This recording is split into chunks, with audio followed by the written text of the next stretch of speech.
संत मदन मोहन जी, उत्तर प्रदेश, प्रशासक थे। वे विद्वान थे, कला प्रेमी थे, रूपवान थे, अर्थात जीवन के हर सुख उनके पास थे। लेकिन उनका मन संसार में नहीं, श्री कृष्ण में रमता था। कहा जाता है कि उन्होंने राजकोष का धन साधु सेवा और मंदिरों में लगा दिया। जब उनसे हिसाब मांगा गया तो संदूकों में पत्थर रखकर एक पर्ची लिख दी, 1.25 लाख संडीले आए सब संतन में लिगट के। ये पंक्ति बताती है कि उनके लिए संत सेवा ही सर्वोच्च धर्म था।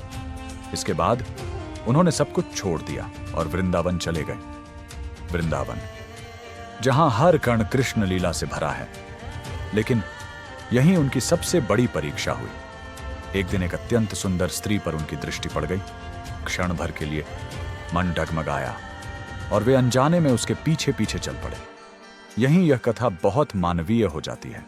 यह कहती है कि संत भी मनुष्य होता है, उसके भीतर भी मन है, दृष्टि है और आकर्षण है। जैसे ही उन्हें अपनी भूल का बोध हुआ, वे भीतर से टूट गए। उनके अंतर्मन से यह भाव उठा, जिन आंखों से मैंने कृष्ण के सिवा कुछ और देखा, वे आंखें अब भक्ति के योग्य नहीं रहीं।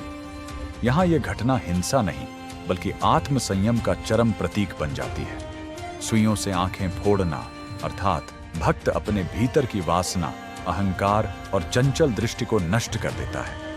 लोक कथाओं में कहा गया है कि उनकी इस अनन्य भक्ति से स्वयं श्री कृष्ण द्रवित हो गए।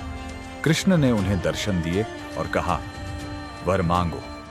तब संत मदन मोहन ने कहा, और यही भक्ति की पराकाष्ठा है।